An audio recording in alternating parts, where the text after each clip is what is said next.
Buenas tardes, queremos darle la bienvenida a este simposio sobre resincronización cardíaca, organizado por la Sociedad Argentina de Estimulación Cardíaca. Además, quiero agradecerle la oportunidad de invitarme a participar como moderador junto con el doctor Rodolfo Sansalone. Hola, buenas noches para todos también. Bienvenidos a este webinar, que seguramente va a ser muy interesante por la calidad de los expositores y los panelistas, y agradezco también a SADEC una vez más la invitación, y es un honor compartir con vos, Cristina.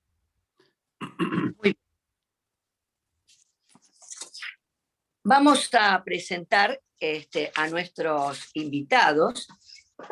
Por lo tanto, tenemos el placer de contar con dos expositores, el doctor Néstor Galicio, que es director de electrofisiología del Hospital Universitario de la Fundación Favaloro, y al doctor Sergio Pinsky, Staff Department of Cardiology, Cleveland Clinic, Miami, Florida, Estados Unidos.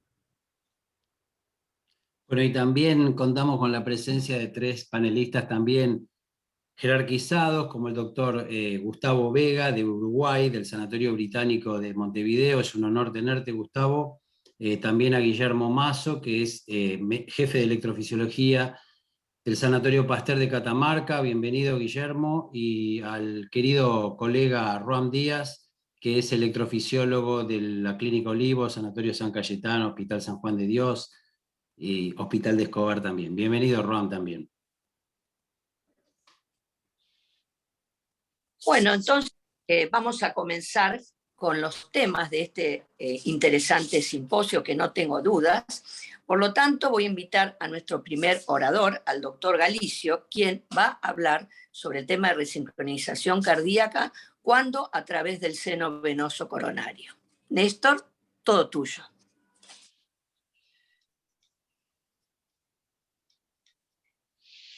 Gracias, Cristina. Voy a tratar de compartir pantalla. Ahí está.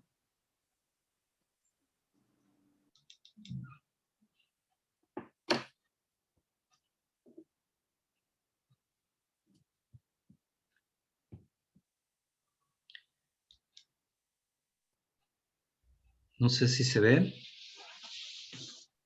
No, todavía no. No todavía. Acá la ruedita está girando, así que esperemos que lo habla. Mientras tanto, quiero resaltar también no solo los pergaminos profesionales que tienen los doctores Néstor Galicio y Sergio Pinsky, sino también resaltar, para los que tenemos la suerte de conocerlos como personas, lo grande persona que son los dos, la gran persona que son los dos, y que siempre se hacen tiempo para colaborar con SADEC, a pesar de estar muy requeridos en sus actividades profesionales. Son dos grandes maestros de todos nosotros, y muy buenas personas también, además de todo lo profesional, y también vale la pena destacar eso entre nosotros. Adelante, Néstor. ¿Pueden ver la pantalla ya? Sí, ahora se ve. Bueno, muchas gracias a SADEC, a Cristina, a Rodolfo y a todos los panelistas. Un abrazo a la distancia, Sergio. Bueno, yo creo que lo primero que tenemos que tener claro que hace 26 años, cuando esto no existía, surgió la terapia de resincronización cardíaca, por supuesto a través del seno coronario, y es importante que sepamos para qué es diseñada cada herramienta, porque si no sabemos para qué se diseña una herramienta, no sabemos cómo usarla. Entonces, muy rápido, ¿qué produce la insuficiencia cardíaca y cuál era, digamos, el objetivo en aquel momento? Había una disincronía entre las dos aurículas, entre la aurícula y el ventrículo, entre el ventrículo derecho y el izquierdo, entre las paredes del ventrículo izquierdo. La disfunción ventricular izquierda produce remodelamiento, esfericidad, un drama con la insuficiencia mitral funcional moderada severa que aumenta la mortalidad, la hospitalización, síntomas y arritmias fatales. Es decir, esto es un corazón normal a la izquierda, y a la derecha no hace falta poner un caliper para ver que el septum se contrae primero que la cara lateral en un ventrículo muy dilatado, a la izquierda un ventrículo muy esferoide. Aquí es cuando las fuerzas del músculo papilar aumentan el téterin y disminuyen la fuerza de contracción, generando esta insuficiencia mitral, que realmente cuando es moderada y severa agrava notablemente la situación. A la izquierda nuevamente la contracción normal y a la derecha lo perjudicial que es cuando el septum se contrae primero que la cara lateral, generando una enorme disincronía que genera un ciclo, digamos, cerrado, un loop cerrado, que va agravando paulatinamente la situación. Por último, no olvidarnos que en esta situación hay arritmias fatales, en este caso una simple extrasístole le provocó una taquicardia que se quiso parar, pero son los albores de la muerte súbita. Entonces, ¿qué buscábamos hace 26 años y qué buscamos cuando queremos resincronizar? Bueno, restablecer el acoplamiento entre todas las cámaras, que no lo voy a repetir, provocar un remodelamiento inverso y una reducción de la insuficiencia mitral funcional moderada severa que mata y que no lo logró la cirugía de reemplazo valvular y por ahora tampoco el MitroClip, mejorar los síntomas y reducir la incidencia de arritmias fatales. La primera pregunta es, si vamos a usar esta herramienta, ¿cómo buscamos el éxito? Bueno, tenemos que seleccionar adecuadamente al paciente, colocar bien el catéter, hacer una programación personalizada y hacer un seguimiento muy estricto, porque si no resincronizamos, por supuesto, no se puede mejorar la disincronía. Así que el seguimiento tiene que proporcionarnos una terapia de sincronización mayor al 95%. ¿Cómo se midió esto en el pasado? Porque existe la frase común de 30% de los pacientes no responden. A mí me enoja mucho porque yo le digo, ¿cómo los seleccionaste? ¿Cómo los medís?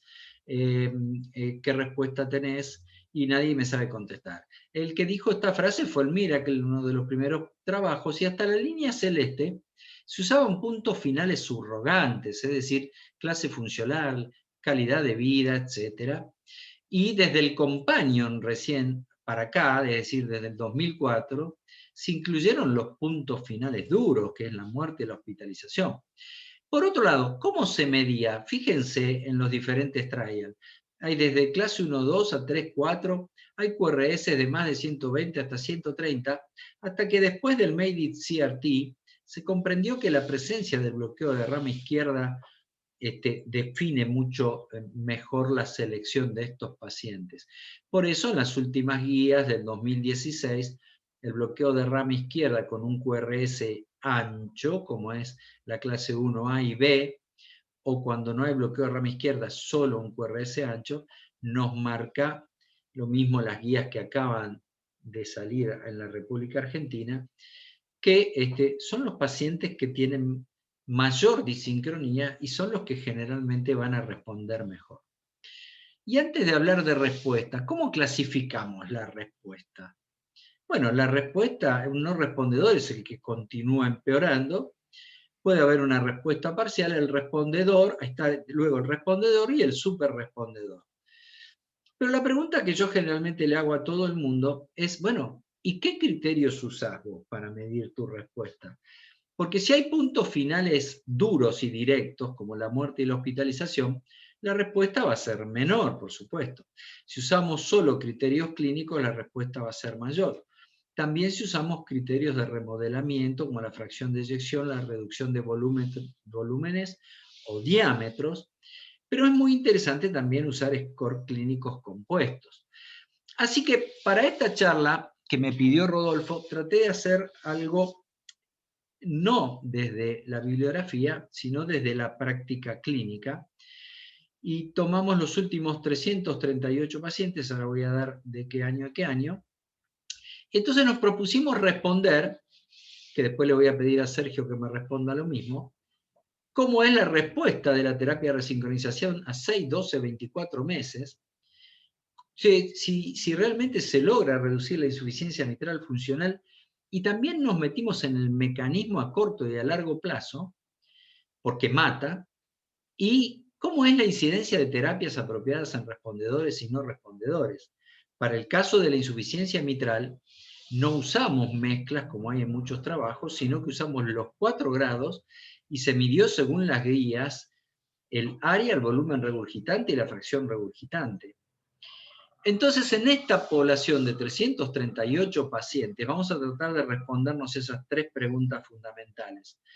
71% hombres, 64% no isquémicos, en desfibriladores nos da al revés, los necróticos son los más frecuentes, 89% en prevención primaria, la mayoría en la clase funcional 2-3, es decir, ni poco ni deteriorados, ritmo sinusal predominante, pero ahora veamos la selección. En nuestro grupo 67% de los pacientes entre 2009 y 2018 tienen bloqueo de rama izquierda, y el QRS promedio de todo el grupo es 156 milisegundos, 75% tienen más de 150 milisegundos. ¿Qué hay de la cirugía? La imposibilidad en los últimos 268 pacientes, que es lo que tenemos medido, de canular el seno coronario o la vena ocurrió solo en el 3.3%, y el tiempo del implante, tengo que decir que siempre es el mismo grupo quirúrgico, es de 78 más o menos 17 minutos.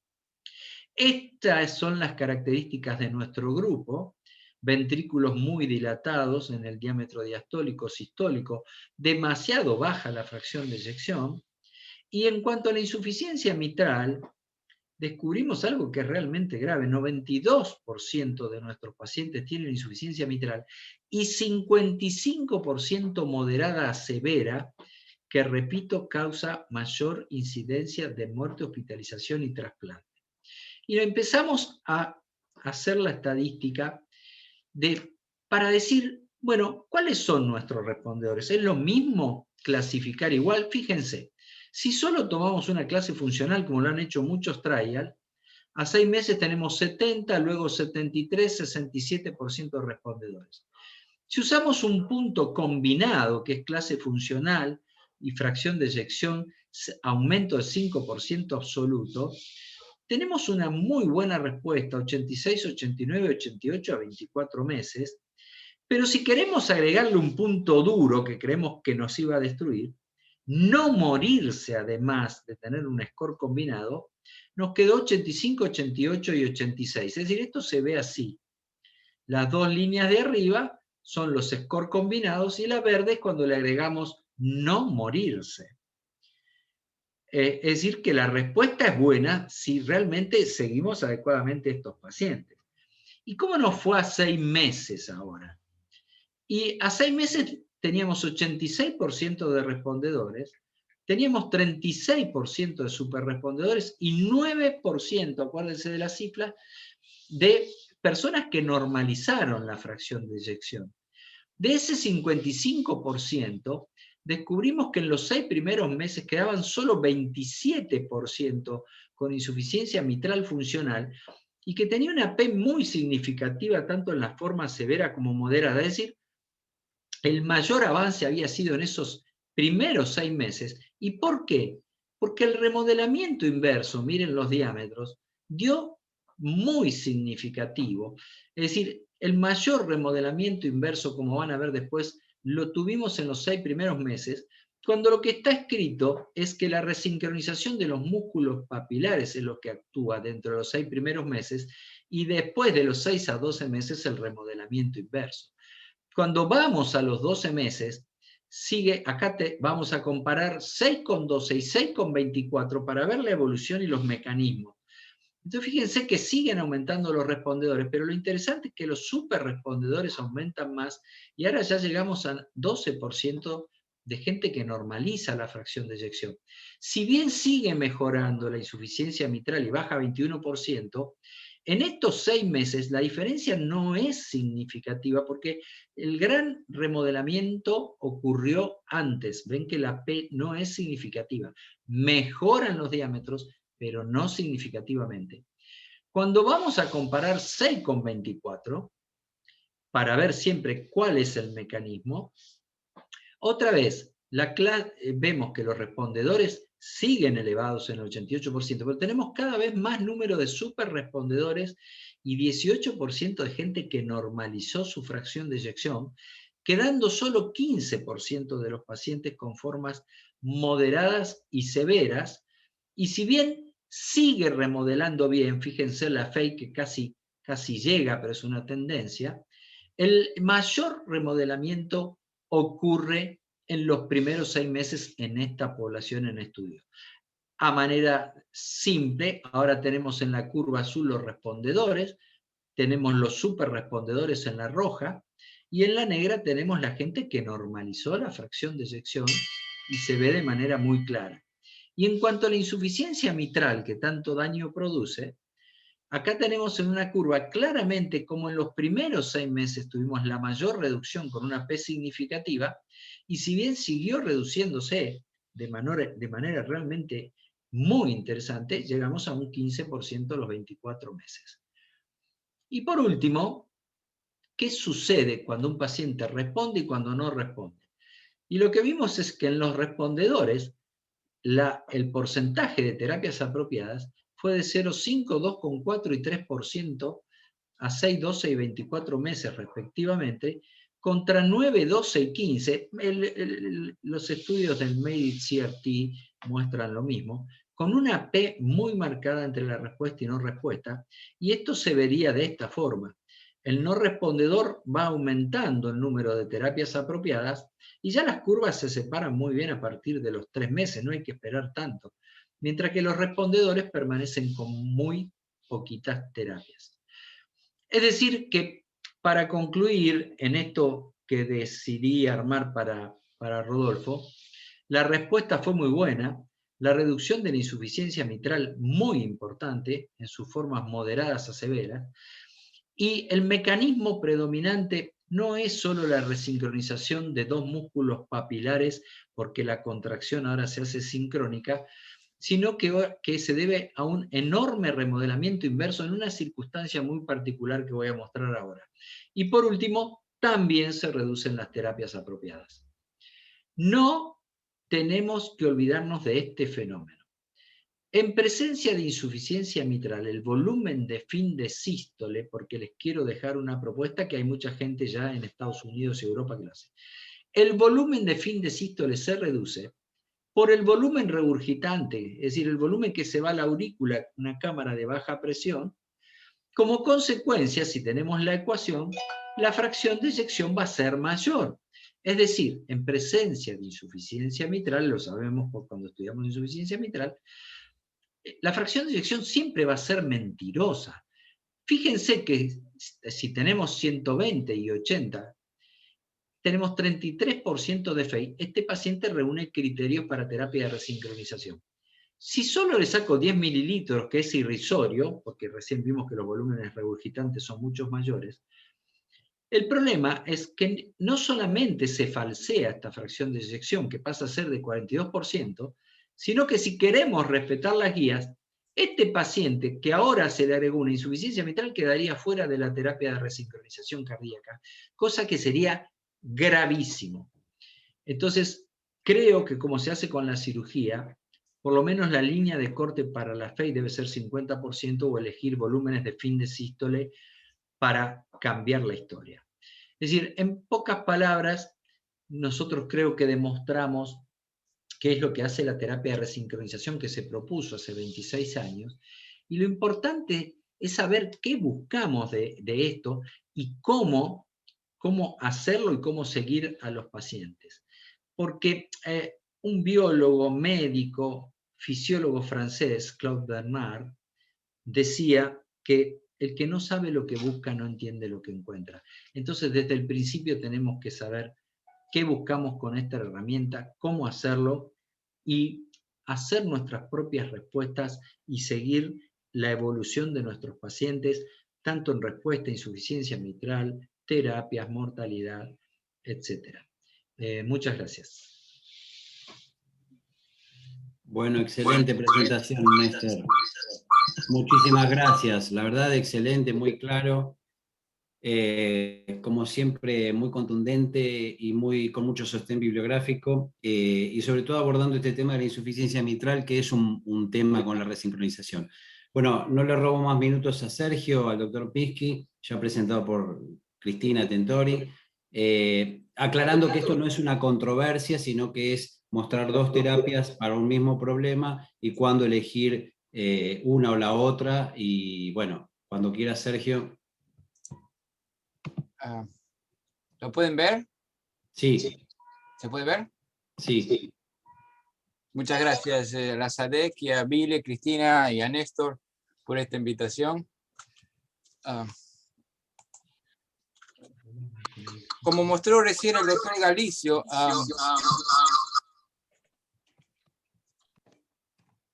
no hay duda de que la terapia de resincronización cardíaca tradicional es una de las terapéuticas mejor establecidas en todo el campo de la cardiología, como vemos acá en este metaanálisis de estudios randomizados. Cuando hay bloqueo de rama izquierda, la primacía de la resincronización tradicional es contundente. Pero como vimos, siempre hay un porcentaje de pacientes que no responden todo lo que quisiéramos, sea cual sea la definición de respondedor que utilizamos. Y hay múltiples causas, como vimos recién. Una es que la selección del paciente fue imperfecta, es decir, muchos pacientes no tienen la disincronía por bloqueo de rama izquierda, o pueden tener demasiado miocardio no viable, o pueden tener una disfunción severa del ventrículo derecho, o puede haber una falla en la resincronización porque no logramos poner el electrodo en posición ideal, o porque la programación no es la adecuada para el paciente, o porque hay arritmias, por ejemplo, extrasístole ventricular frecuente o fibrilación auricular que impiden la estimulación. Pero lo que es interesante ver es que aun cuando uno tiene las condiciones ideales, no siempre la resincronización es perfecta, y como vimos recién, el porcentaje de pacientes súper respondedores no es lo alto que debiéramos. Y a mí me gusta mostrar este estudio francés porque muestra una buena idea de cómo funciona la resincronización. Lo que hicieron ellos es tomaron un grupo grande, más de 100 pacientes con miocardiopatía dilatada, que tenían QRS angostos, algunos, otros tenían un bloqueo intraventricular no específico y otros tenían bloqueo rama izquierda. Y a todos ellos le pusieron un resincronizador con el cable en la punta del ventrículo derecho y el otro cable en una vena lateral, buena ubicación. Y a los pocos días trajeron a los pacientes al laboratorio para hacer estudios fisiológicos. Midieron el tiempo de activación de cada ventrículo con electrocardiografía de superficie de múltiples electrodos, y también vieron la función ventricular con un catéter de Millar en el ventrículo izquierdo para ver la contractilidad. Y fíjese lo interesante. En los pacientes que tenían un bloqueo, un QRS angosto, por supuesto la resincronización alargó el QRS. En los que tenían un bloqueo no específico, lo alargó un poco, en algunos se acortó, en otros se alargó. Y los que tenían un bloqueo de rama izquierda, la resincronización acortó el QRS. Lo más interesante es que hay una relación directa entre la mejoría en la función contráctil y el acortamiento del tiempo de activación, como vemos acá. En rojo vemos acá los pacientes que tenían bloqueo de rama izquierda, más se acortó el QRS, más mejoró la contractilidad. Los pacientes que tenían un QRS angosto, en vez de mejorarlo, los empeoramos, porque extendimos el QRS y tuvimos un efecto deleterio en la contractilidad. Y los pacientes que tenían un bloqueo no específico, algunos se mejoraron y otros se empeoraron, de acuerdo a dónde estaba el trastorno de conducción con respecto a dónde estaba el cable. Y este es el mensaje. Si tenemos un paciente con QRS angosto y tratamos de poner un biventricular, alargamos el QRS y empeoramos la conducción. Cuando tenemos un paciente con bloqueo rama izquierda, acortamos el QRS y mejoramos la contractilidad, pero nunca llegamos a un QRS normal. Fíjense que verde acá es lo que logramos y estamos dejando en la mesa este potencial de mejorar aún más la función ventricular, acortando más el QRS. Y aquí viene la resincronización a través del sistema de conducción. Se sabía desde la década del 70 que si uno ponía un catéter en la cercanía del GIS y estimulaba alta salida, uno podía normalizar, fíjense acá, estimulando desde el GIS distal, uno podía normalizar un bloqueo de rama izquierda. En esta serie de Miami, 20 de 80 pacientes se normalizaron el QRS con estimulación del haz del GIS distal.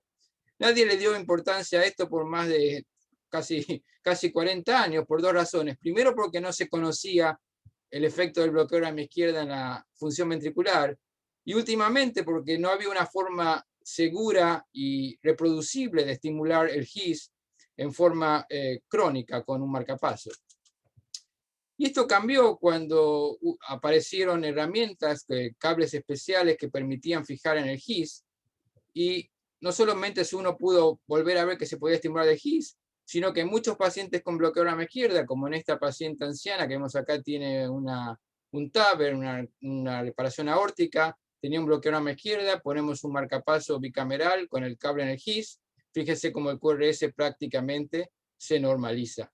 Entonces no hay duda ahora que la estimulación permanente del haz de GIS puede corregir el bloqueo de rama izquierda y restaurar la sincronía ventricular. Y esto es un efecto que es voltaje dependiente.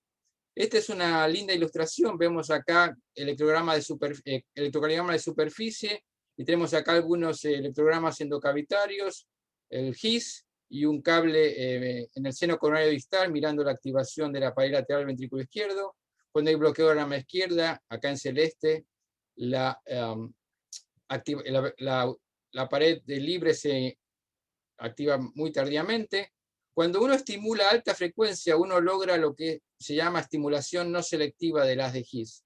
Uno está capturando el miocardio local, pero también está capturando el GIS y corrigiendo el rama izquierda, como vemos acá. Entonces el tiempo de activación del ventrículo izquierdo se acorta. Cuando uno disminuye un poco la salida, como vemos acá, fíjense lo que pasa. Perdemos la captura local, de manera que aparece este intervalo isoeléctrico entre la espiga y el QRS, pero aún estamos capturando el GIS y corrigiendo el rama izquierda, de manera que el tiempo de activación ventricular sigue corto, como acá, 126. Si bajamos aún más la salida, tenemos todavía estimulación del GIS, pero ya perdimos la contracción. Fíjese, el QRS se vuelve a ensanchar y la pared libre es de nuevo tardía. De manera que es un fenómeno voltaje dependiente. Uno puede tener tres umbrales distintos. Umbral de estimulación del miocardio, umbral de estimulación del GIS con corrección de rama izquierda, y umbral de estimulación del GIS sin corrección de rama izquierda. Y la pregunta es, ¿por qué la estimulación del GIS va a corregir una rama izquierda cuando uno piensa que esto no tendría sentido? Y para esto son muy interesantes los estudios de Chicago. Ellos agarraron pacientes que tenían un bloqueo de rama izquierda por electrocardiograma de superficie, pusieron un catéter en el GIS y pusieron un catéter con 20 polos entrando a través de la aorta sobre el septo para ver toda la activación del sistema de conducción. Fíjese, cuando hay un QRS normal, el sistema de conducción va de proximal del GIS a distal, y luego el miocardio se contrae desde la punta hacia la base, dando esta forma de V. Ahora hay muchos pacientes que tienen un electrocardiograma de superficie que parece un bloqueo de rama izquierda, pero cuando uno pone este catéter, uno ve que la estimulación de la rama izquierda, ve todos los potenciales fasciculares, se dan en la forma correcta. De manera que estos pacientes realmente no tienen un bloqueo de rama izquierda, porque tienen la activación del sistema de Purkinje está intacta. Tienen un QRS ancho, porque hay un bloqueo en la conducción parietal. En cambio, los otros pacientes que tienen un bloqueo de rama izquierda, que es ligeramente diferente del QRS, podemos hablar de eso más tarde. Fíjense, el bloqueo de rama izquierda es proximal. Uno registra el GIS del lado derecho y del lado izquierdo ya no registra nada. Y la activación del ventrículo izquierdo viene entonces por otro lado. Y cuando se analiza un número grande de pacientes, aproximadamente la mitad de pacientes que tenían un bloqueo de rama izquierda, el bloqueo era así, era intraisiano. Y era fácil de corregir con estimulación del GIS, tanto del lado derecho como del lado izquierdo. Un 20% de los pacientes tenían el bloqueo un poco más distal en el GIS, y era difícil de corregirlos del lado derecho, pero se puede corregir, como vamos a ver luego, con una estimulación más directa de la rama izquierda. Y un tercio de los pacientes tienen la conducción del sistema de Purkinje intacta, y el bloqueo de rama izquierda no es como tal, sino es un trastorno parietal. Son estos dos primeros pacientes, que son la mayoría, aquellos en que uno puede resincronizar a través del sistema de conducción. Fíjese acá un ejemplo, hay un paciente que tiene un bloqueo de rama izquierda intermitente, cuando conduce con un QRS relativamente angosto, ven la activación del GIS y del sistema de Purkinje izquierdo, desde la rama a los fascículos. Cuando hay bloqueo de rama izquierda, el bloqueo es muy proximal, como vemos aquí. En cambio, este paciente que tenía un bloqueo de rama izquierda de superficie, pero tenía una conducción intacta en el sistema fascicular, fíjese, uno trata de hacer estimulación del lado derecho del GIS o del lado izquierdo, y a pesar de que uno está capturando el GIS, porque uno se trae estos potenciales fasciculares más temprano, el QRS no cambia, porque el bloqueo es parietal. Entonces la pregunta que estamos enfocando hoy es cuándo considerar esto en vez del sistema, el sistema normal de estimulación a través de una vena coronaria. Y no hay duda que es bueno como rescate cuando uno por alguna razón no puede encontrar un buen lugar en una vena coronaria. Esta es una paciente nuestra que tenía una miocardiopatía por antraciclina con un bloqueo de rama izquierda típico. Hacemos el venograma, el seno coronario, tiene esta buena rama lateral, ponemos un cable cuadripolar allí, pero tenía estimulación del nervio frénico a las salidas mínimas. No había forma de lograr que esto capturase el ventrículo sin estimular el frénico. Buscamos otra rama, que había una rama posterior, pusimos el catéter acá, pero aquí la activación no era tan tardía, entonces decidimos que no íbamos a poder resincronizar tan bien. Entonces ahí nos acordamos que podemos resincronizar a través del GIS, ponemos un cable, en vez de poner es un desfibrilador, en vez de poner el cable en el ventrículo izquierdo, usamos un sistema bipolar y ponemos el cable en el GIS, y fíjense en esta paciente, perfecta corrección del bloqueo de rama izquierda. Fíjense interesante las ondas T de memoria, que siempre se ven cuando corregimos de esta forma el bloqueo de rama izquierda. Fíjense qué marcadas que son y tienden a desaparecer en las semanas. Entonces la pregunta es, si es tan buena la estimulación del GIS, ¿por qué no usarlo siempre? Y fíjense, estos son unos pequeños estudios en el laboratorio, comparando en el mismo paciente el QRS basal con bloqueo de rama izquierda, el QRS con corrección a través del GIS y biventricular. Fíjense que el tiempo de activación del ventrículo izquierdo es mucho más homogéneo. Ven aquí todo en verde cuando uno corrige a través del GIS que cuando uno intenta biventricular. De manera que el QRS, el tiempo de activación del ventrículo izquierdo es más corto, e interesantemente la función sistólica, medida en este caso por el cambio en la presión arterial, parece ser mejor con estimulación del GIS que con estimulación biventricular. Y hay algunas series, particularmente estas series de China, mostrando en pacientes que tenían insuficiencia cardíaca y bloqueo de rama izquierda a largo plazo. Fíjense, a 2 años, la fracción de eyección fue de 32% a 56%, con una significativa caída en el volumen de fin de sístole. De manera que esta terapéutica es realmente reproducible y si uno ve estos estudios prácticamente reproduce lo que uno puede lograr con la estimulación biventricular convencional.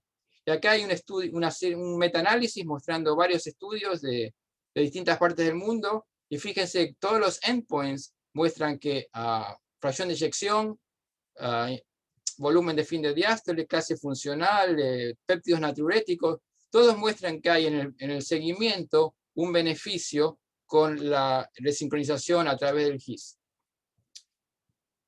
Hay alguna evidencia randomizada muy pequeña. Este fue un estudio piloto llamado GIS-SYNC, que trataron de randomizar pacientes que tenían un QRS no muy ancho, solamente 120, a GIS, a resincronización a través de GIS, contra resincronización convencional, biventricular.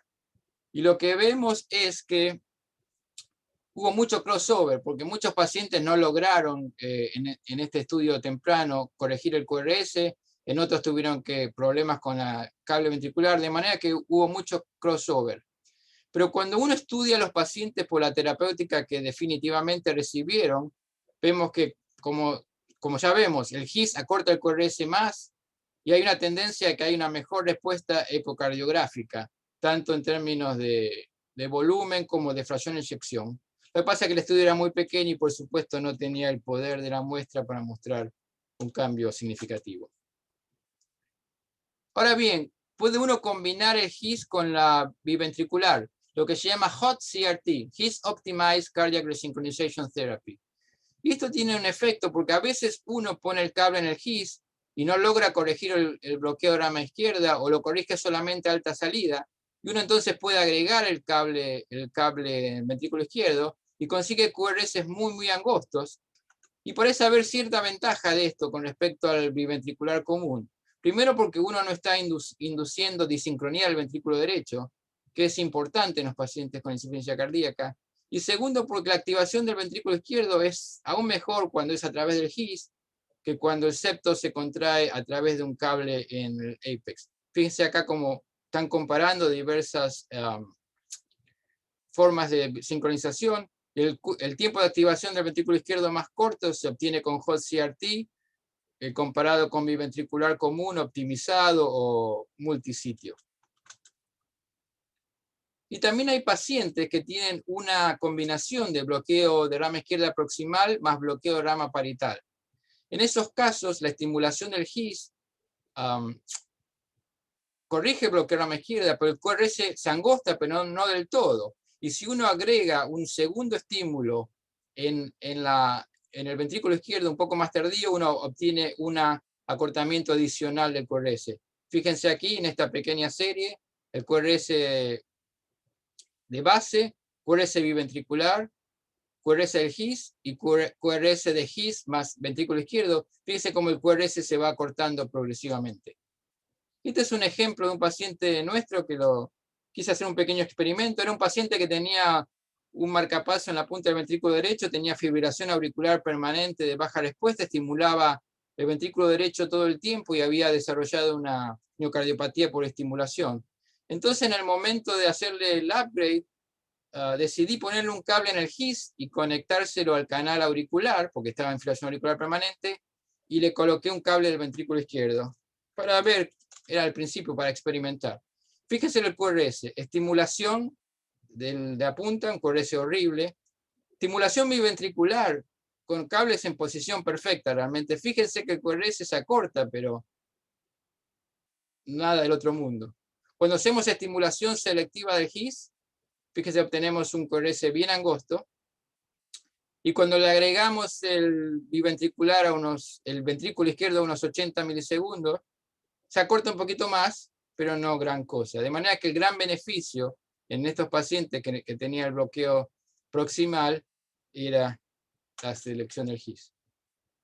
Y tuvimos un poco de experiencia personal, porque cuando empezamos a hacer ablación del nodo AB con cable del GIS, nos daba miedo dejar solamente un cable del GIS. Entonces decidimos, en vez de agregar un cable de backup en el ventrículo derecho, poner un cable en el ventrículo izquierdo, y desarrollamos esta técnica que ahora la hemos superado, pero las quiero mostrar. Entonces implica tener un acceso triple. Uno primero coloca el cable en el GIS, uno luego venograma el seno coronario, cable en la vena coronaria. En ese momento uno hace la ablación del nodo AB desde arriba, que es mucho más fácil en nuestra experiencia. Fíjese, uno quiere tratar de quedarse en el electrodo proximal del GIS, porque si uno lo hace muy distal, uno puede dañar el umbral de captura. Y luego, si es necesario, uno por el mismo introductor pone un cable auricular. ¿Cuál es el problema con la estimulación del GIS para sincronizar? El problema es que los umbrales pueden ser altos. Fíjense que el umbral medio para corrección del bloqueo de rama izquierda es 2 voltios. Y en muchos pacientes es más alto todavía, de manera que crónicamente no es viable. Y el otro problema es que en algunos pacientes que el umbral es aceptable en el implante, crece y uno pierde la corrección en el seguimiento.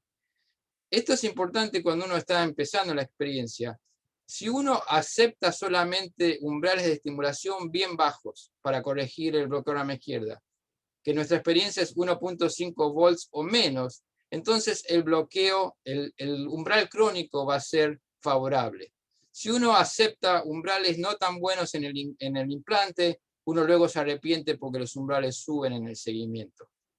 Pero al tener que aceptar un umbral tan bajo, hay un buen número de pacientes en que no es posible resincronizar con el GIS. Y ahí es cuando viene lo que es quizás más interesante en los últimos años, que es la estimulación directa de la rama izquierda.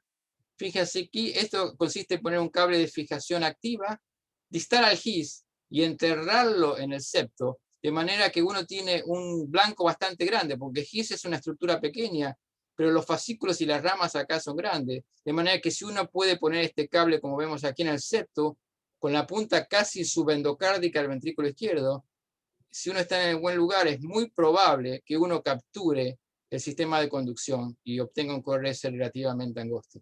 Fíjense, acá está el cable, ese cable que puede terminar cerca de una arteria perforante septal. Fíjense acá en tomografía computada cómo se ve cuán penetrado está el cable, prácticamente subendocárdico en el ventrículo izquierdo. Y esto es lo que ocurre. Si uno pone este cable en la cercanía de la rama izquierda, pero no directamente en la rama izquierda, a bajo voltaje uno obtiene una captura miocárdica, y si uno sube el voltaje, uno logra captura miocárdica del sistema de conducción, y lo que se ve es que el tiempo de activación del ventrículo izquierdo, que uno lo mide como el tiempo de la espiga al pico de la onda R en V6, se acorta. Si uno entierra ese catéter un poco más y logra ponerlo cerca o sobre la rama, a baja salida, uno tiene una estimulación selectiva de la rama izquierda. Como ven acá, un periodo isoeléctrico con un tiempo de activación corto, y si uno aumenta la salida, uno también captura el miocardio, pero el tiempo de activación sigue siendo corto, porque ya está todo el ventrículo izquierdo siendo activado a través de las ramas. Este es un ejemplo nuestro. Fíjense, acá lo que uno hace es hacer una inyección a través de la vaina para ver dónde está el endocardio. Fíjense, lo voy a hacer de nuevo. Fíjense que casi todo el electrodo proximal es intramiocárdico. Este es el endocardio del ventrículo derecho. Estamos bien adentro del miocardio. Y cuando uno hace una estimulación bipolar, fíjense que uno tiene un QRS prácticamente angosto, muy similar al que uno obtiene con la estimulación del GIS. ¿Cuáles son los criterios de captura de la rama izquierda? Cuando uno hace una estimulación unipolar, resulta en QRS con morfología de bloqueo rama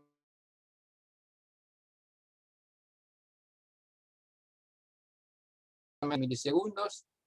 El intervalo de la espiga al pico de la onda R en V5, V6, o sea, el tiempo de activación del ventrículo izquierdo, es relativamente corto y no cambia al aumentar el voltaje.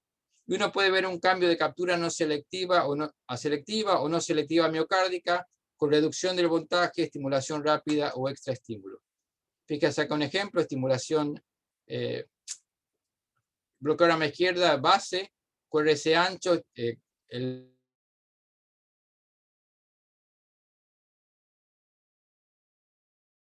septal, solamente el ventrículo izquierdo. Fíjense, el QRS se angosta bastante, pero todavía el tiempo de conducción es relativamente largo, y cuando uno logra captura de la rama, el tiempo de activación se acorta más, y uno tiene una morfología típica de bloqueo rama derecha.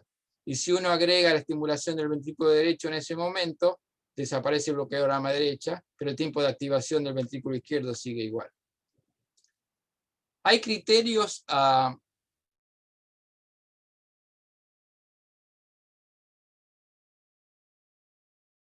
septal.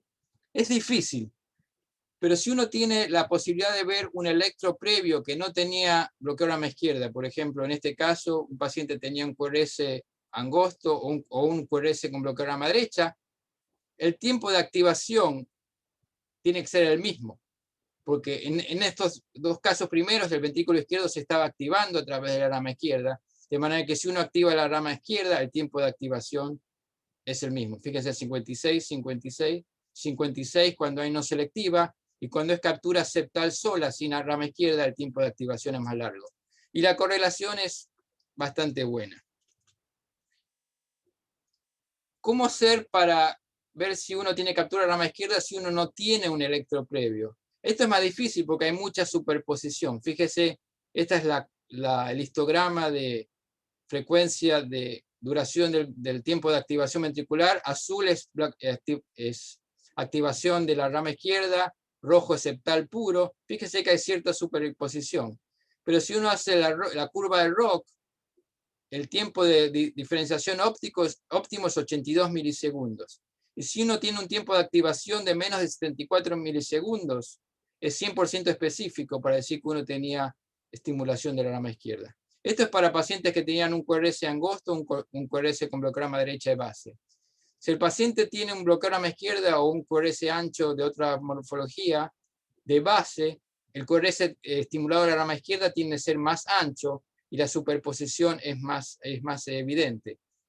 El tiempo de activación óptimo para discriminar es 101 y 100% de especificidad con 80 milisegundos. Cuando uno estimula la rama izquierda sola, uno logra tener frecuentemente tiene una morfología de bloqueo de rama derecha. Y uno puede eliminar esa morfología de bloqueo de rama derecha de dos formas.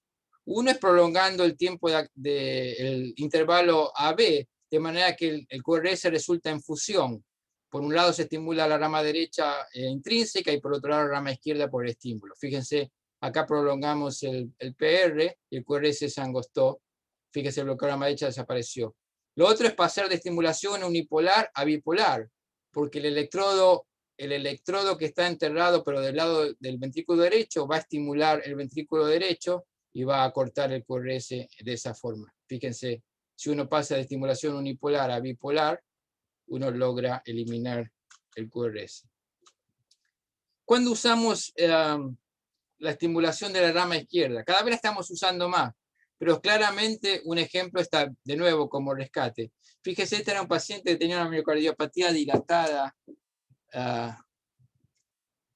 había tenido un reemplazo valvular mitral y una plástica tricuspidia, tenía un bloqueo de rama izquierda con fibrilación auricular, lo traemos para el desfibrilador y las venas coronarias tenían umbrales de estimulación altísimos. Entonces decidimos hacer, y no queríamos hacer un HIS porque era muy alto el umbral de estimulación del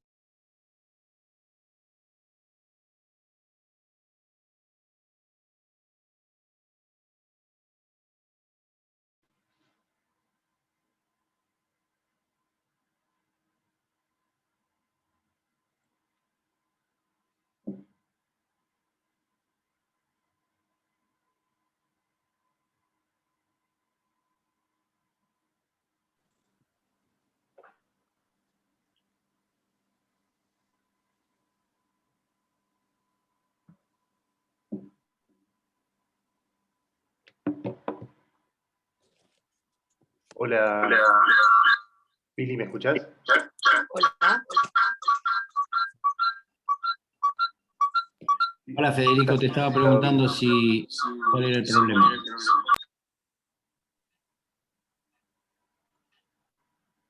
Hola. Hola, ¿cómo te va? Creo que Sergio desapareció, ¿no? Sí. Podemos aprovechar, me parece. Cristina, no sé si tenés vos dos cosas abiertas por ahí, cerrá una. Sí, por eso ya cerré, porque me quedé conectada con el teléfono y no puedo salir.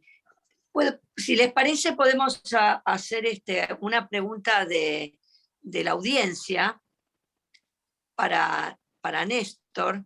¿Les parece? Sí, podríamos empezar con alguno de los colegas. Bueno, porque acá tengo registrado el doctor Navarro, que le pregunta a Néstor cuál sería la fracción de eyección en presencia de insuficiencia mitral severa, de acuerdo a tu presentación, Néstor.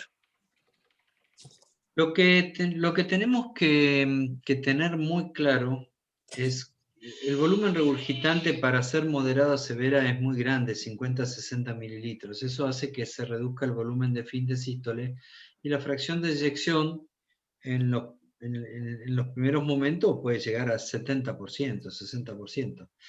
Por eso los cirujanos usan una línea de corte, incluso en pacientes asintomáticas, que generalmente no permiten que baje el 50%. Cuando nosotros estamos evaluando pacientes que tienen insuficiencia mitral moderada severa, y un bloqueo de rama izquierda y clase 2-3, ya la fracción de eyección deja de tener valor. Deberíamos indicarlo porque estamos frente a una fracción de eyección falsa. Y si además el volumen de fin de sístole lo venimos siguiendo, y después de haber bajado comienza a aumentar, eso es más grave aún porque significa que el ventrículo se está terminando de deteriorar. Vuelve a subir el volumen de fin de sístole en presencia de un gran volumen regurgitante. Yo creo hoy por hoy que cualquier paciente que reúna todos los criterios, menos la FAKE, con insuficiencia severa, debería ir a terapia de resincronización y por debajo por lo menos del 50% en la moderada. Pero no soy yo solo, he estado, cuando teníamos presencialidad con gente que se dedica a esto, hice una presentación en París de insuficiencia mitral y terapia de resincronización, y casi todo el mundo coincidió que no tienen prácticamente en cuenta a la fracción de eyección cuando la insuficiencia mitral es severa, porque es absolutamente falsa. Quiero aprovechar, bueno, lástima que no está Sergio, porque si no, yo creo que no Néstor, podemos ir... Sí. si me disculpas, también quisiera, no sé, si me permitís darle también la oportunidad de preguntar a los panelistas, en este caso comenzar con el doctor Gustavo Vega, que ya presentamos antes. Sí, después quería hacer un comentario del GISI de la rama izquierda. O hacerlo ahora, no sé, o por ahí Gustavo tiene una pregunta que tiene que ver. Dejamos que pregunten y después redondeamos el tema del GISI y la rama izquierda. Para no quedarnos sin tiempo para las preguntas. Sí, sí. Gustavo. Tampoco tenemos a Gustavo.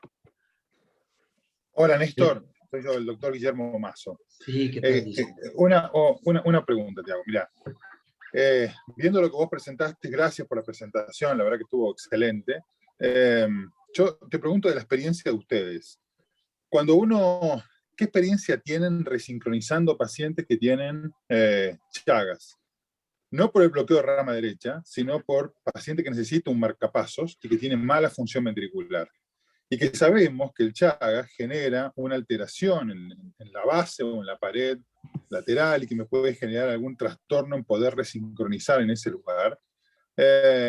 Porque cuando uno marcapasea mucho a estos pacientes, termina teniendo insuficiencia cardíaca y está bueno resincronizarlos. Ahora, ¿tienen alguna estrategia para ir a poner un catéter en ese lugar específico, en esos pacientes? Por ejemplo, yo pienso siempre en hacer una resonancia, buscar lugares de necrosis, a ver para si realmente vale la pena que yo tome el esfuerzo de hacerlo o directamente buscar otra estrategia. Es muy buena tu pregunta, Guillermo. Mira, me ha tocado trabajar de manera conjunta con un grupo colombiano en resonancia magnética y Chagas. Nosotros prácticamente hemos incorporado desde hace años a casi todos nuestros pacientes con cualquier tipo de miocardiopatía pidiendo una resonancia. El problema con el Chagas es que hay lesiones desde subendocárdicas, subepicárdicas, transmurales, mesomiocárdicas, es decir, son distintas. Así que la primera respuesta es sí a la resonancia porque te permite tener un panorama no solamente de dónde poner el catéter, sino de cómo te va a ir, porque son zonas que están con realce tardío. El segundo punto que ayuda en esto, que no tenemos tantos pacientes, serán 15 en total, de 338 que mostramos acá, tendremos 550 en total implantados, es, bueno, cuando tenés este tipo de problemas, o como le pasó hoy, que mostró un caso, Sergio, de estimulación frénica, hoy tenemos la posibilidad de usar catéteres multipolares que nos dan la probabilidad de muchos vectores para eludir zonas. Y además, tratar de respetar la contracción de base a punta y no de punta a base. Entonces, con los multipolares se evita la estimulación frénica, se evitan escaras, se obtienen mejores umbrales. Así que te diría que para la previa, siempre la selección del paciente es fundamental. La resonancia es un muy buen instrumento y los catéteres de multipolo te va a permitir eludir zonas y obtener mejores umbrales.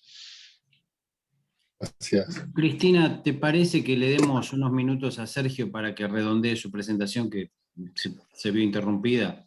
¿Te parece?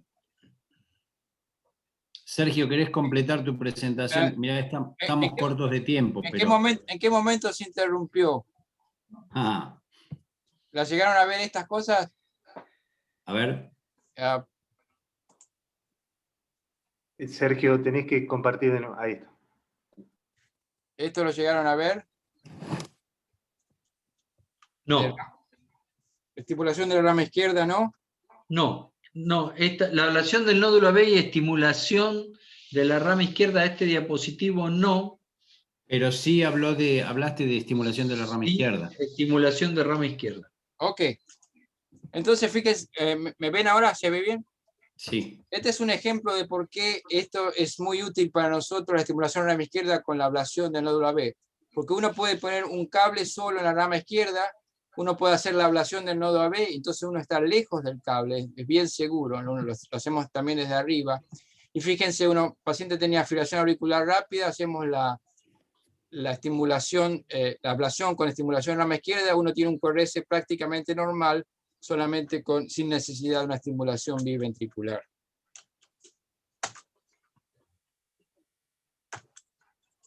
Ay, Dios mío.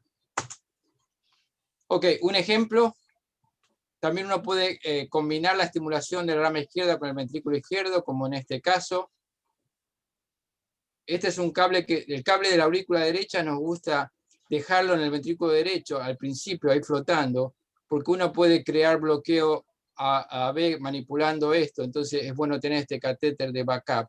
Entonces uno pone el cable en la rama izquierda, el cable vena coronaria, y luego trae este catéter a la aurícula derecha, y uno obtiene una resincronización prácticamente perfecta, fíjense, con la estimulación de la rama izquierda y el cable biventricular. Este es un estudio interesante, es un estudio multicéntrico que no incluyó China, 325 pacientes, éxito en 277, 85%, con estimulación de la rama izquierda, con disminución del QRS significativa, mejoría en clase funcional, mejoría de la fracción de eyección y caída de los diámetros del ventrículo. Y quiero poner 2 minutos en esta diapositiva. Tenemos 3 formas de tratar la resincronización en este momento. Estimulación del GIS con corrección de rama izquierda, estimulación rama izquierda, estimulación biventricular con cable en vena coronaria. Restaura la fisiología completamente el GIS, parcialmente la rama izquierda, no la vena coronaria. Provoca disincronía del ventrículo derecho, no la estimulación del GIS. A veces la estimulación a la rama izquierda, pero uno frecuentemente puede capturar a la rama izquierda de forma retrógrada, tener fusión o captura del ánodo. Y sí la estimulación biventricular, salvo que uno tenga un PR corto y logre fusionar. El problema son las herramientas, bastante primitivas para el GIS y muy primitivas para la rama izquierda, no hay nada diseñado específicamente, y avanzadas y amplio surtido para la vena coronaria. Tasa de éxito, si uno requiere un umbral bien bajo, 50% para el GIS, alrededor de 80%, como vimos recién, para la rama izquierda, 90% biventricular. Posible con 2 cables y marcapasos convencional en ritmo sinusal. Sí la estimulación del GIS, sí la estimulación de izquierda, no el biventricular, que es más caro. Estimulación del frénico es solamente un problema con vena coronaria. Umbrales pueden ser altos con el GIS, como vimos, o biventricular, pero son muy bajos siempre y el voltaje es muy adecuado con la estimulación a la rama izquierda. Y el problema son los estudios randomizados. ¿Por qué no hacemos más GIS o rama izquierda? Porque la evidencia es mínima para el GIS, hay 0 evidencia para la rama izquierda, y muy fuerte con todos los grandes estudios para la biventricular. De manera que lo que necesitamos son estudios que comparen estas 2 cosas.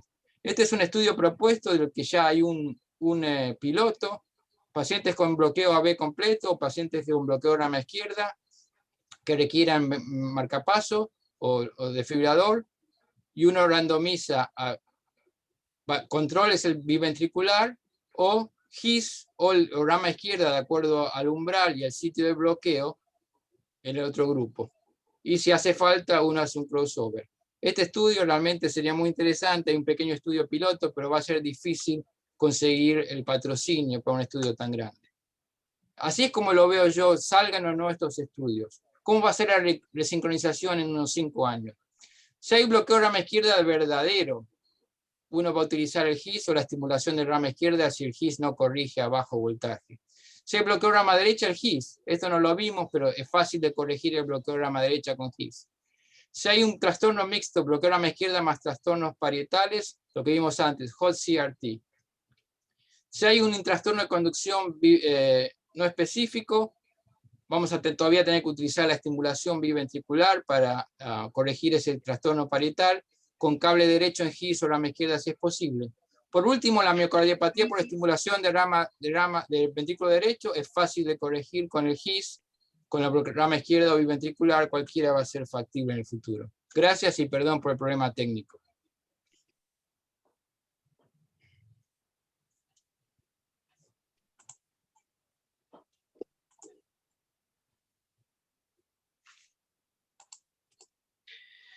Tenés cerrado el micrófono, Billy.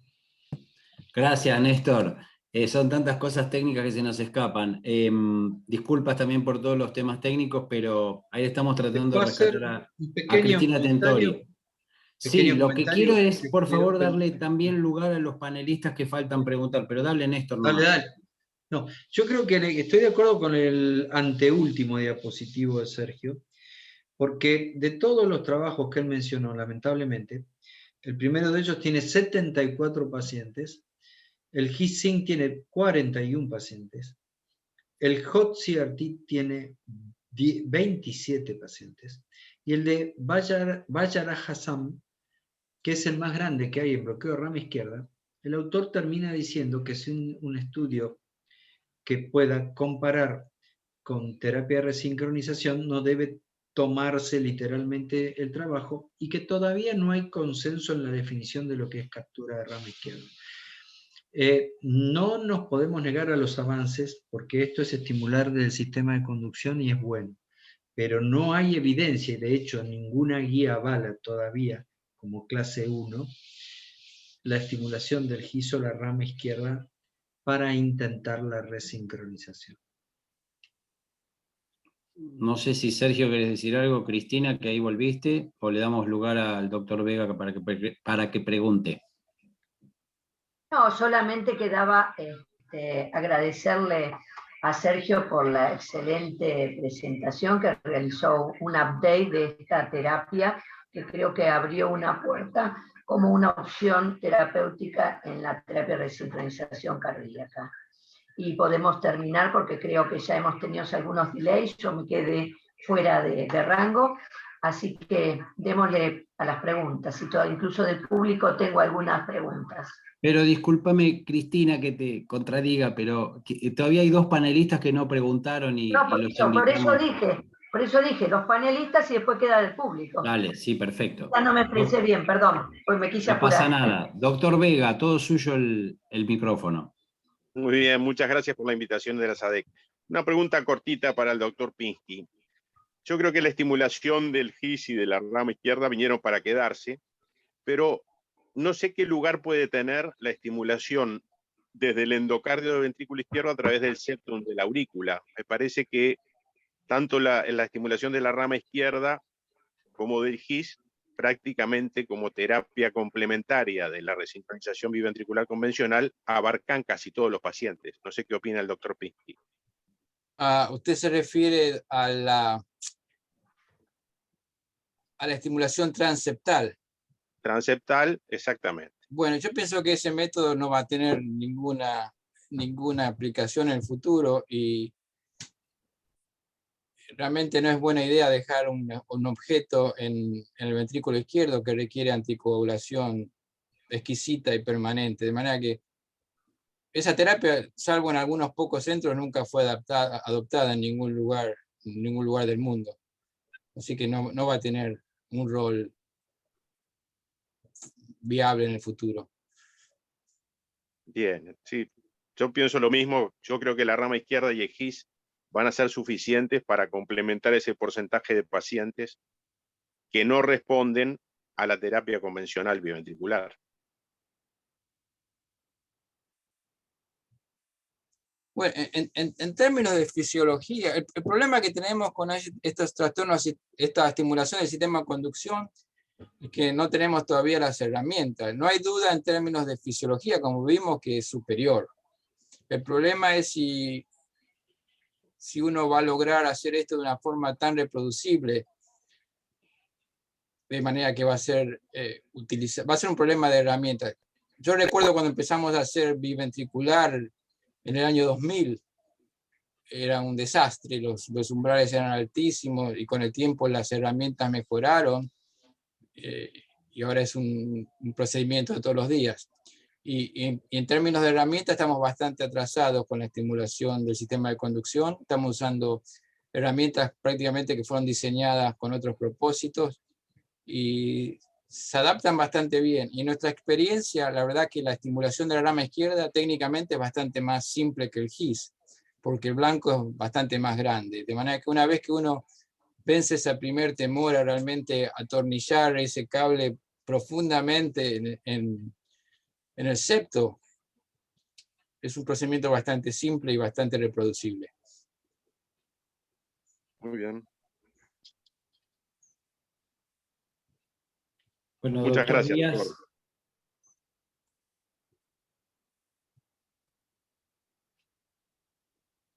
Desmuteate, Roam. ¿Se escucha? Ahora sí.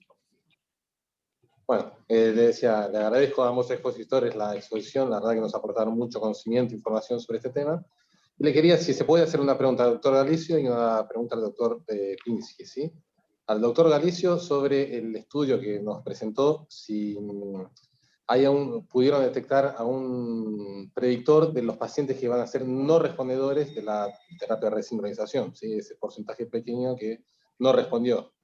Y al doctor Pinsky, en su centro, ¿qué criterios utiliza para decidir si un paciente le coloca estimulación convencional de resincronización o estimulación desde el GIS? Si están utilizando algún criterio o diciendo, este paciente no andaría bien con el GIS, vamos directamente a resincronización convencional. ¿Sí? Comento. Nosotros nuestro primer dispositivo de terapia de resincronización lo pusimos en el año 1999. Como decía Sergio, los catéteres eran duros y en aquel momento se exigía un QRS más de 120. Si bien nuestra población, como te mostré antes, tiene mayoría de QRS ancho, algunos todavía se usaban con los criterios 2013 o clase 1B, entre 130 y 150. Y nosotros hemos, de esta base de datos, hecho todas las cosas que te puedes imaginar. Hemos seleccionado más de 120, más de 130, entre 130 y 150, pero hemos seleccionado otras cosas. Algunas mencionó Sergio. ¿Qué pasa si el paciente tiene FA paroxística, si tiene extrasístoles ventriculares? También hemos seleccionado, y los vamos a ir presentando los trabajos, si tiene más o menos del 95%. Es decir, hay múltiples factores que hay que ir mirando para que la respuesta sea tan elevada, como nosotros tenemos 89% de respuesta a 3 años, es alta. Todos esos factores tienen que ver. Como la disincronía por ahora la predecimos con el mayor bloqueo de rama izquierda, bueno, hay que controlar todos los otros factores. Es decir, que se angoste lo máximo posible cuando hacemos la terapia de resincronización y hacer un seguimiento. Aprendimos mucho del monitoreo remoto de detección de arritmias que te quitan ese porcentaje de terapia de resincronización de más de 95 a 97%. Entonces la lucha tiene que ser permanente para que la terapia de resincronización sea elevada. Cuando nosotros hace unos pocos días, que no lo traje acá por supuesto porque no corresponde, separamos solo entre respondedores menos de 95% y más de 95%, la diferencia es tan brutal que de todos los respondedores, cuando tenés más de 95%, el 80% de los pacientes responden, y cuando no tenés, cuando te caes del 95%, solo el 20%. Así que hay muchas cosas para tener en cuenta. Yo creo que cuando se afine un poco la cosa, y si los umbrales son mejores y todo lo demás, tener un catéter del lado derecho en el sistema de conducción, por algo nacimos con este sistema de conducción, nos va a ayudar. Y mientras tanto, lo que tenemos que hacer son esos 4 pasos que puse al principio. Seleccionar bien el paciente, colocar bien el catéter, si podemos usar múltiples polos y hacer un seguimiento del intervalo AB y BB, que nosotros lo hacemos cada 6 meses, y que la terapia de resincronización no se caiga nunca al 95%. Lo más alto posible.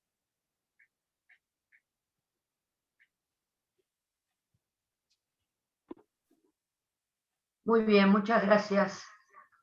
Néstor, vamos a pasar, ¿tienen alguna pregunta más los panelistas? Si no, vamos a pasar a algunas preguntas del público. La primera pregunta que recibí es del doctor Massetti, que obviamente, hola Héctor, ¿cómo estás? Pregunta, ¿qué pueden decir respecto a la extracción de un catéter implantado en la rama izquierda? Todavía no tiene mucho tiempo, que no tiene todavía mucho tiempo de implantado. Sí, por supuesto no hay mucha experiencia. Hay mucha experiencia con el cable 3830 de Medtronic, que es el cable que utiliza la mayor parte de la gente para eso. Ese cable tiene una fuerza muy importante, es prácticamente imposible de romper. De manera que en otros lugares es un cable que es relativamente fácil de extraer. Rara vez requiere mucho uso de las herramientas de láser o de vainas. Pienso que no va a ser particularmente difícil de extraer del septo.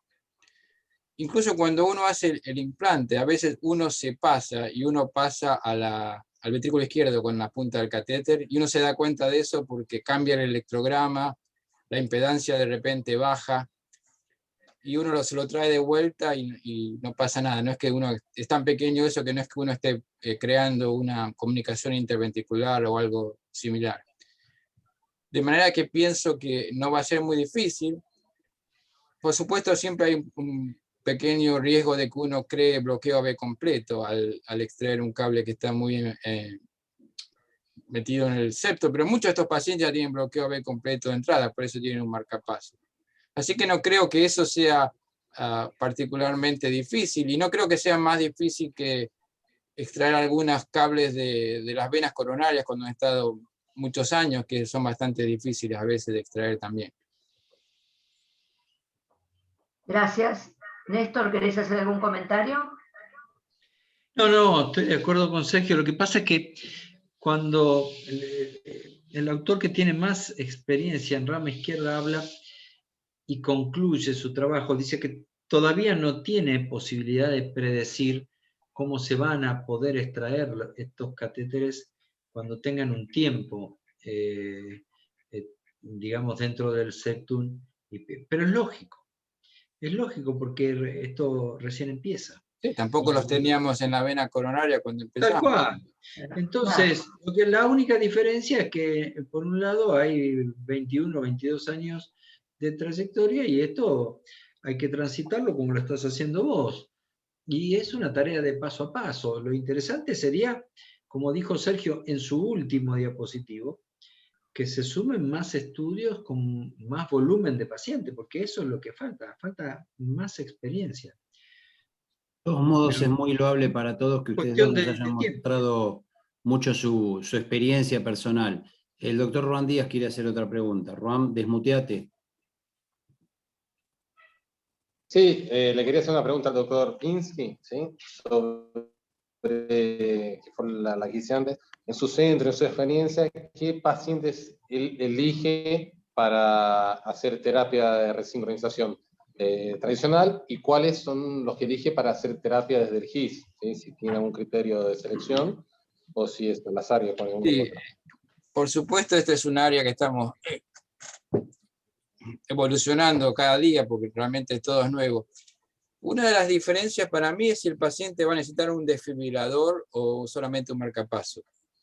Y nosotros, distinto de muchos centros en Estados Unidos, colocamos muchísimos marcapasos para resincronización y menos desfibriladores, porque pensamos que hay muchos pacientes que son no isquémicos, que tienen un bloqueo de rama izquierda verdadero, es decir, con los criterios verdaderos de bloqueo de rama izquierda, que es casi seguro que si uno logra resincronizar bien, van a mejorar.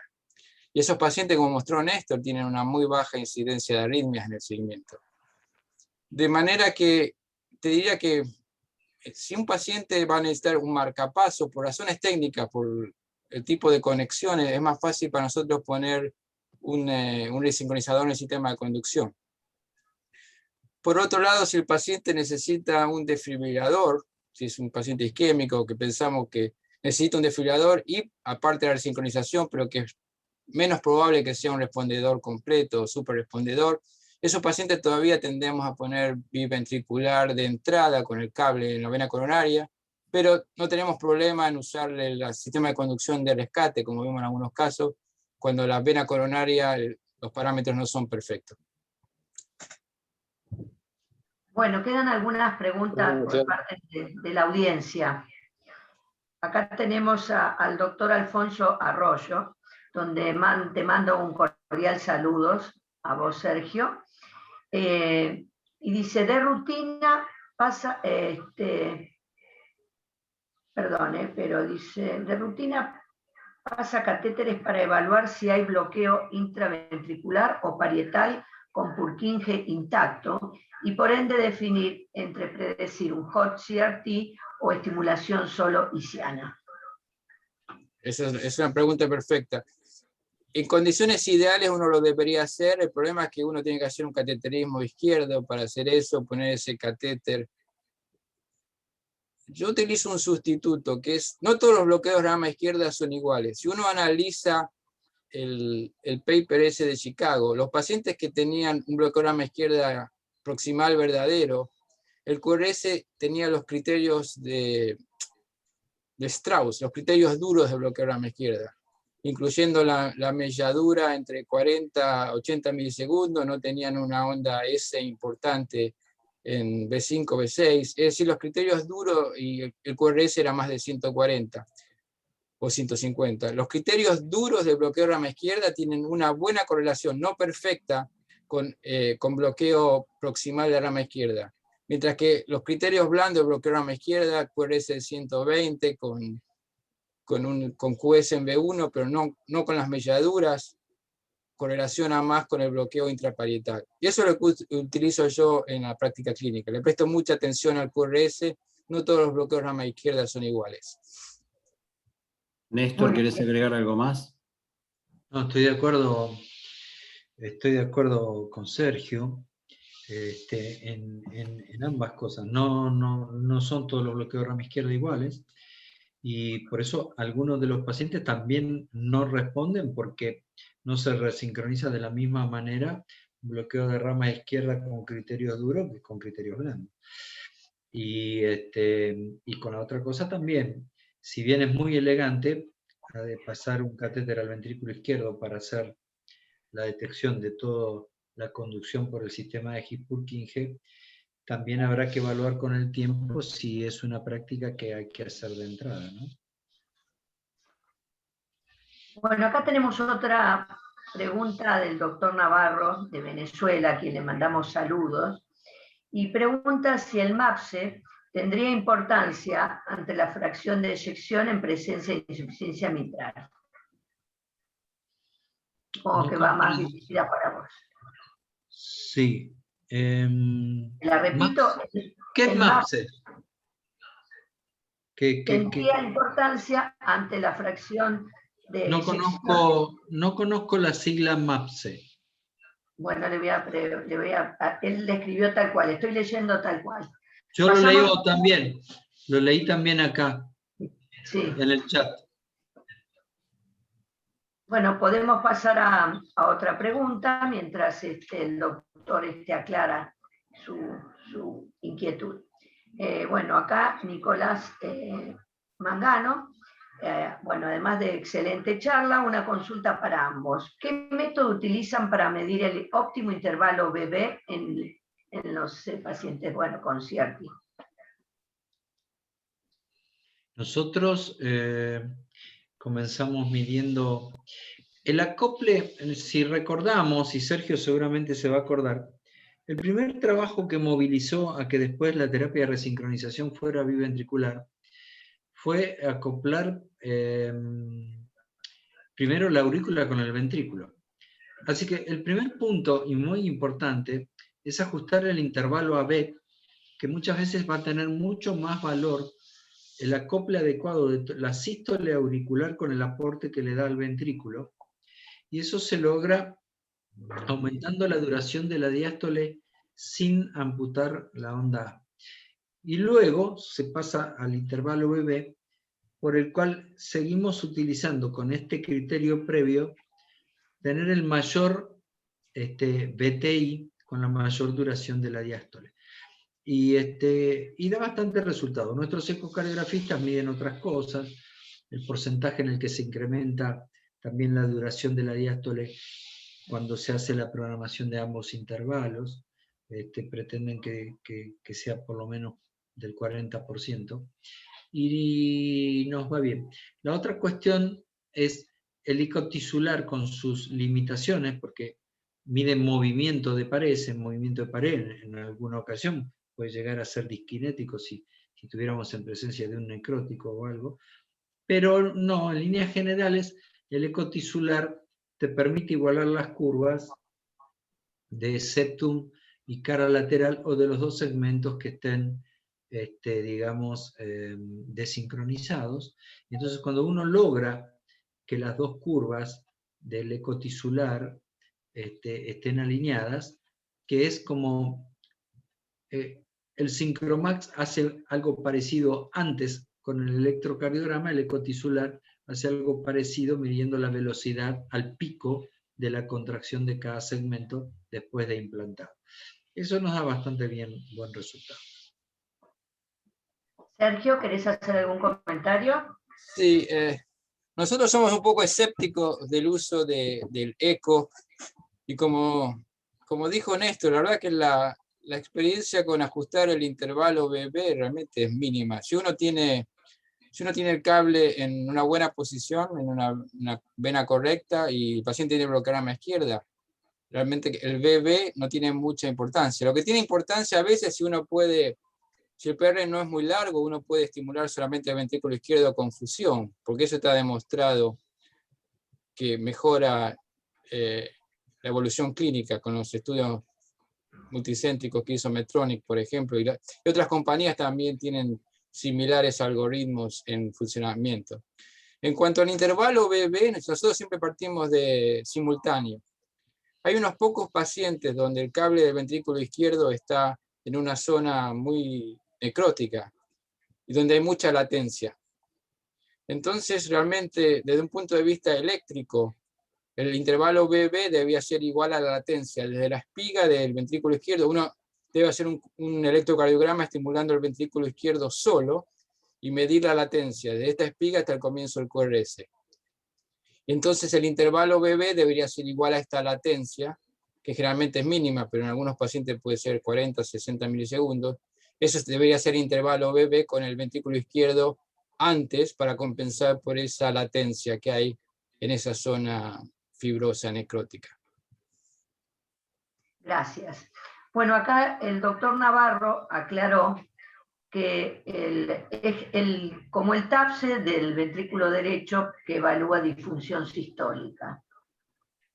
Entonces vuelvo a repetir la pregunta, dice, ¿el MAPSE tendría importancia ante la fracción de eyección en presencia de insuficiencia mitral?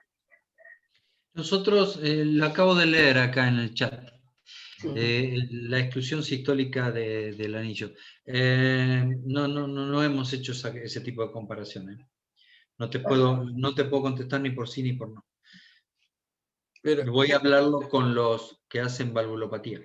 Yo estoy de acuerdo con lo que dijo Néstor, que en la insuficiencia mitral la fracción de eyección va a tender a sobreestimar la función contráctil del ventrículo izquierdo, y uno, si espera mucho, puede perder el tren, realmente. De manera que uno tiene que tratar de tener algún otro parámetro para estimar la función contráctil del ventrículo izquierdo aparte de la fracción de eyección, porque la fracción de eyección va a ser falsamente alta. El volumen de fin de sístole se ha usado desde hace muchos años, porque cuando el volumen de fin de sístole, mientras se reduzca, está bien, porque Sí. significa que es producto del volumen regurgitante. Cuando vuelve a subir, significa deterioro severo del ventrículo. Ese es el problema, es que uno puede perder el tren con la insuficiencia mitral. Sí. Sí. El problema es estar muy casado con las guías, porque si las guías dicen un número fijo y uno va por las guías. Nosotros por ahora más o menos seguimos bien las guías, pero creo que nos vamos a ir moviendo hacia arriba porque es una simple ecuación. Así que si vos tenés el volumen regurgitante y el volumen de fin de sístole, podés saber cuánto te está mintiendo. Y entonces estamos perjudicando mucho a pacientes que son los que tienen la mayor mortalidad. Ese es el problema.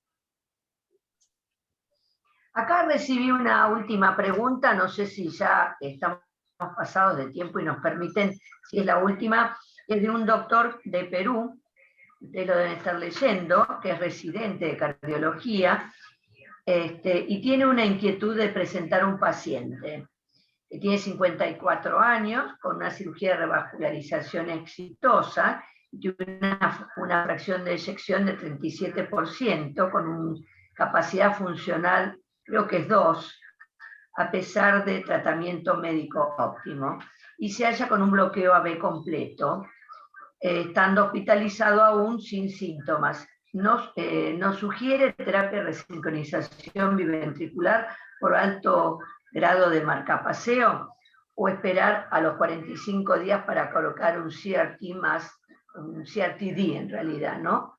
En todo caso, o estimulación isiana.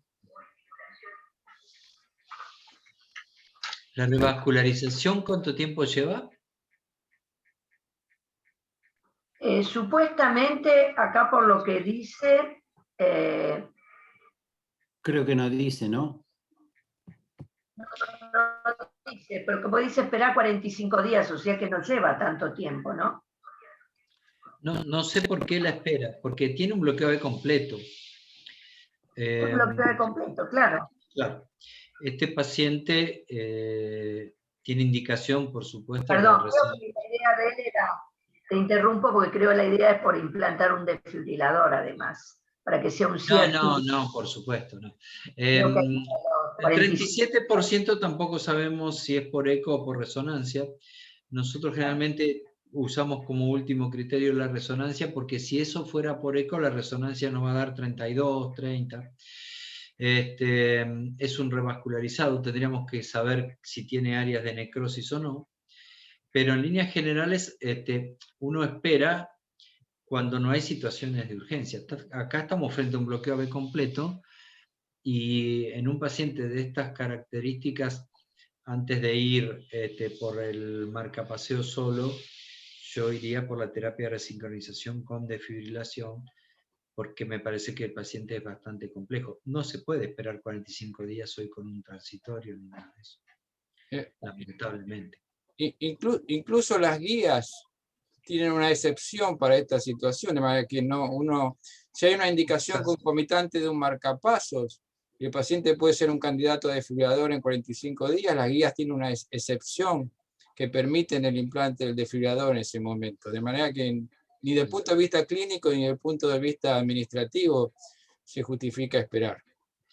Además, hace 5 o 6 años salió un consenso muy interesante que se llama decisiones sobre las zonas grises, que son el infarto agudo de miocardio, la angioplastia, la cirugía, cuánto tiempo esperar. Y como dice Sergio, hay tiempos en los que se puede esperar y hay tiempos que no. Este paciente tiene un bloqueo de completo.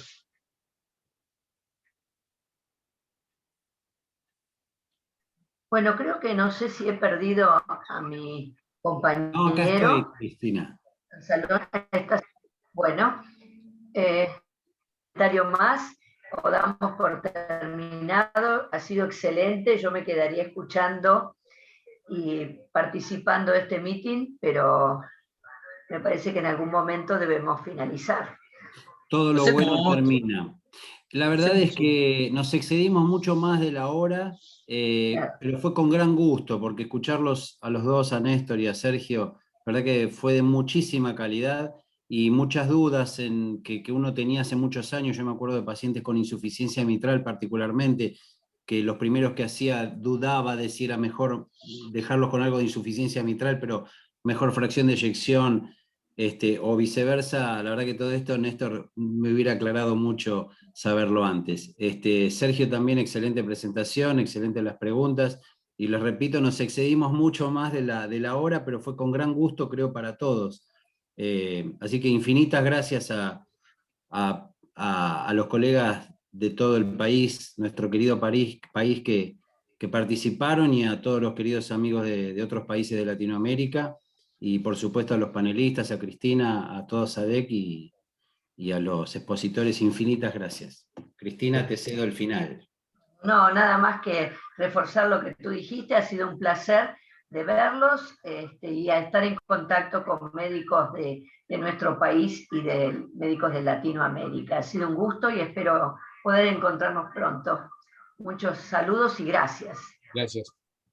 Gracias a ustedes. Como parte del final, quiero alentarlo a Sergio a que siga haciendo lo que está haciendo, porque en el año 99, cuando empezamos a poner catéteres en el seno coronario, nos miraban mal también, y pensaban que la estimulación biventricular iba a ser complicada, y estamos en una nueva época, y hay que insistir, así que te estimulo, Sergio, que sigas haciendo lo que estás haciendo. Todos sabemos de tu capacidad, así que sin duda te va a ir muy bien. Mantenernos al tanto.